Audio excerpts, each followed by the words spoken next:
Hey guys, it's John here coming to you for S.H.Figuarts Cardcaptor Sakura review. Here I have for you today Sakura Kinomoto, also known as Sakura Avalon. So let's jump right in and have a closer look at her packaging. Packaging wise, Sakura comes in a first production run package which includes a special box which resembles the cloud book with a protective sleeve to cover it, which we have right here featuring our main girl Sakura and her mentor Kirabarus aka Kiro. Turning the box around, we have promotional images of the figure and all of her accessories included at the back. Slipping the clear cover off reveals the actual box itself, which is decorated to resemble the cloud book all the way around from the detailed front and back cover to the spine and false pages on the side. The box itself opens like a book, revealing a clear window which displays the figure and all accessories included, while behind the cover we have some more promotional images of the figure in some of her iconic poses.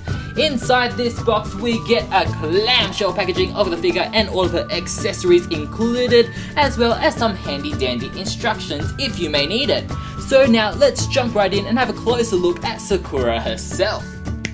So here we have Sakura right out of packaging, looking absolutely adorable in one of her many battle costumes designed by her best friend Tomoyo aka Madison, created especially for the opening of the series. Looking like she jumped right out of the opening itself, I think the sculpt and paint are on point to her on-screen counterpart, giving us an overall beautiful figure.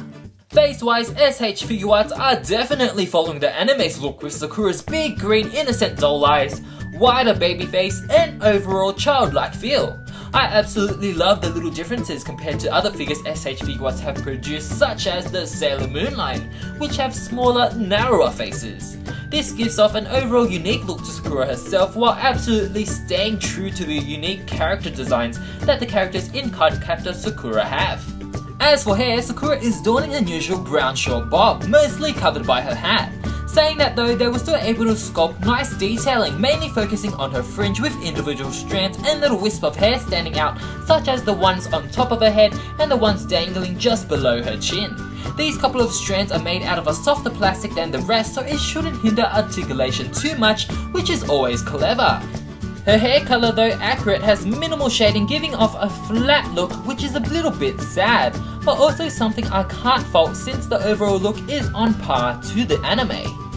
As for clothing, Sakura is donning her perhaps best known costume, since this is the one used in the opening for the entirety of the first season and the first to appear, as well as being on the cover of the first chapter of the manga.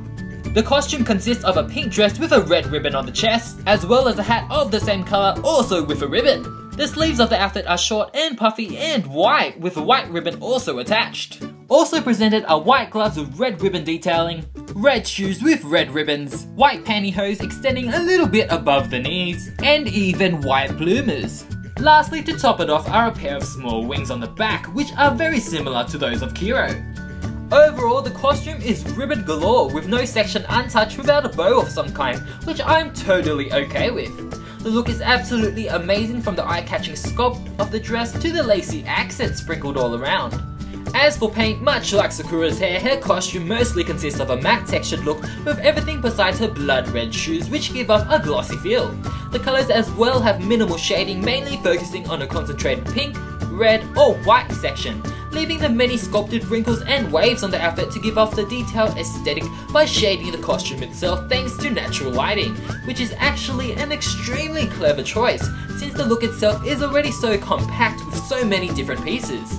All in all though, due to the puffiness of certain aspects and overall having so much elements put together, from the big hat, spreaded wings, to the wind-blown dress, the whole figure can feel a little bit overwhelming. But that's something I can't fault the figure for, since it's definitely staying true to the costume's overall concept, which I'm always happy to see.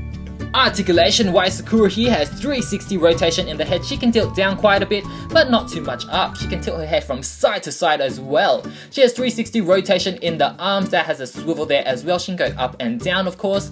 She has slightly over 9 degrees range in the elbow, which I'm pretty impressed about. She has a little bit of motion in the glove area, though I'm not too sure if that's an actual joint since it doesn't completely rotate 360, though her hands can completely rotate 360 and of course tilt up and down. She has the ab crunch slash swivel up here, which doesn't give her too much motion. She can go back and forth a little bit, but she can turn pretty nicely, but it is pretty creaky, as you guys may have heard. She also has a waist swivel below that, though it's really hard to get to since her stomach is so tiny and my fingers are so fat.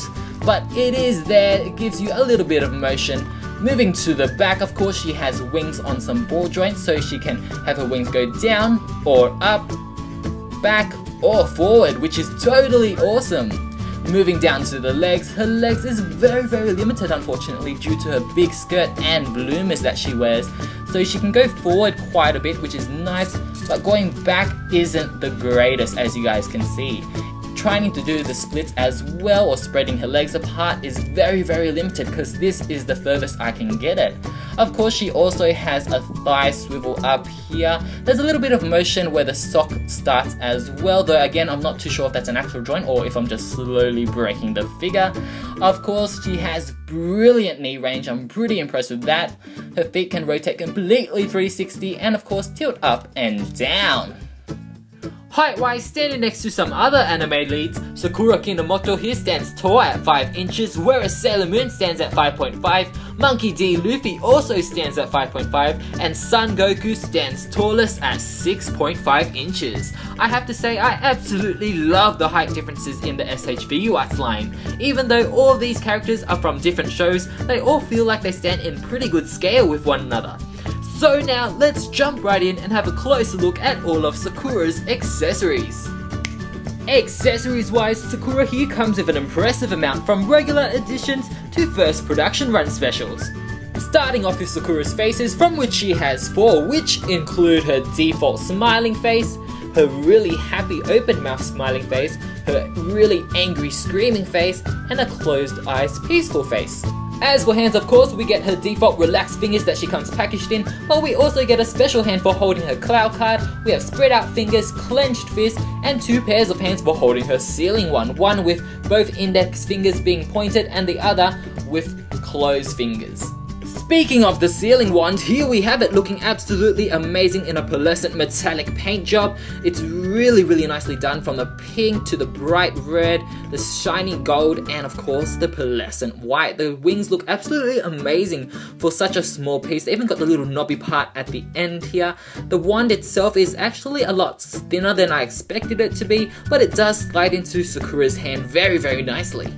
And of course, with any sealing wand, you of course would also have to have some cloud cards, and in this pack you get 1. It's a very small piece, but it's beautifully detailed, as you guys can see. It has all of the patterns there. Turning it around, it's not a Pacific cloud card, which I know some people will be disappointed about, but I think it's such a clever idea to just leave it blank, leave it to the buyer's imagination. It has a slit in the bottom here so you can fit these special fingers in, slides in pretty nicely, and it's pretty secured as well. Nice, easy and beautiful. Next up is Sakura's companion and mentor, Kyrobaros, or Kiro for short, looking absolutely adorable in a mustard yellow matte paint job with pearlescent white wings and tail detailing. The tail actually can pop off and comes popped off, so you pop that back in, and that really helps him stand by himself, since unfortunately he doesn't come with his own stand, so he can't have really any flight poses. Not that he looks like he's ready for flight, since he's in quite a neutral pose. His head does rotate completely 360 though, which is nice. I kind of wish we had a little bit more posability with Kiro though, so you can get him in some flight poses with Sakura, which would have been totally awesome. Next up is of course Sakura's base and stand, which probably has the best base design I have ever seen in my whole life. The stand itself is your typical S.H.Figuarts stand, so it has the posability, it has the clamp, you can peg it in any of the peg holes the base has, but the design of the base is glorious. Being designed after Cloud Reed's magic circle that Sakura can summon up when she's doing any of her magic tricks, it's absolutely amazing and I'm so glad they included it. Moving on to our first production run specials, apart from the fancy package design, we also get background sheets. Or background sheets. I'm not actually sure if this one's actually a first production run special, but I thought I'll include it anyway since we got 2 of these fancy background holders, which is totally awesome. And this is such a pretty picture as well. So of course you can pose Sakura in front of herself if you wish, or cherry blossoms falling from the sky, just like in the opening. Such a magical, beautiful background. And this is made out of really fancy paper as well. That's like quality paper. And lastly, we get a cloth bandana that folds out into a huge magic cloud reed circle, much like the base. It's kind of a random inclusion, but I like it. Enough about accessories now, let's gear up our magical girl.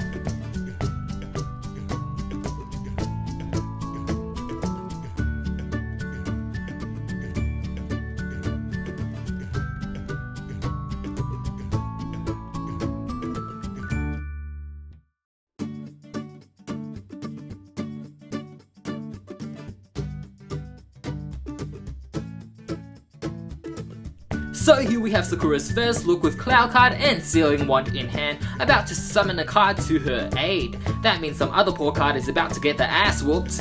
I wish the background was larger to cover the whole screen, but you guys get the point. It'll be great for pictures. There we go!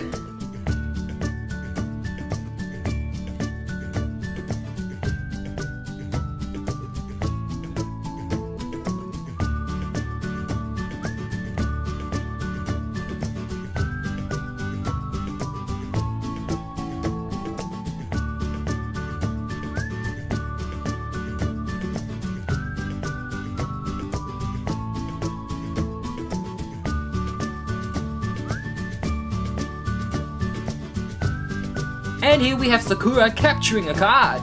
I wish there was some kind of way to attach the card to the end of the Sealing Wand itself to finish off the look, but alas, there isn't.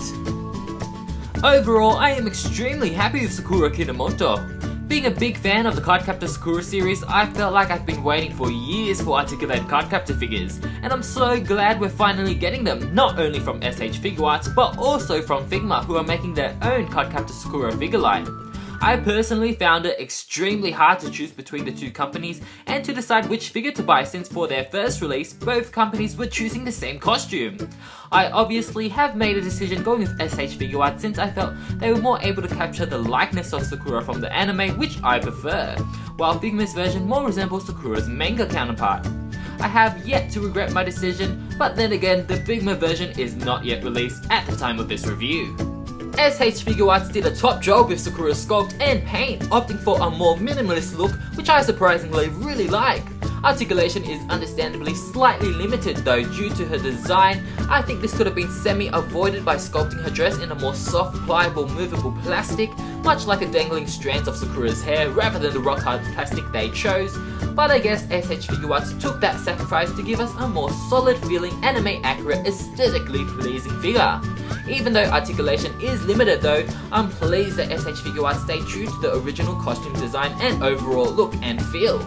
Accessories are what I expected for a Sakura release, giving us everything we would need for basic display and play, with first release bonuses, which to be honest aren't anything too exciting unfortunately. I can't help but feel a little sad seeing that the Figma version of the same character has at least double the accessories, which look totally cool. I do predict though that later down in the line S.H.Figuarts will produce those same accessories with future Cardcaptor Sakura releases, so I'm hopeful and waiting. To those still unsure which company to go with, I will say if you want a more anime-accurate Sakura with the basic needs of any magical girl and a more affordable price, go with S.H.Figuarts. If you're looking for a manga-inspired Sakura with all the accessories Sakura would need in her whole lifetime and don't mind paying a high price, go with Figma. With that being said, I highly recommend Sakura for any Sakura Kinomoto, Cardcaptor, or magical girl enthusiasts in general, and until next time, I will see you guys soon. Bye!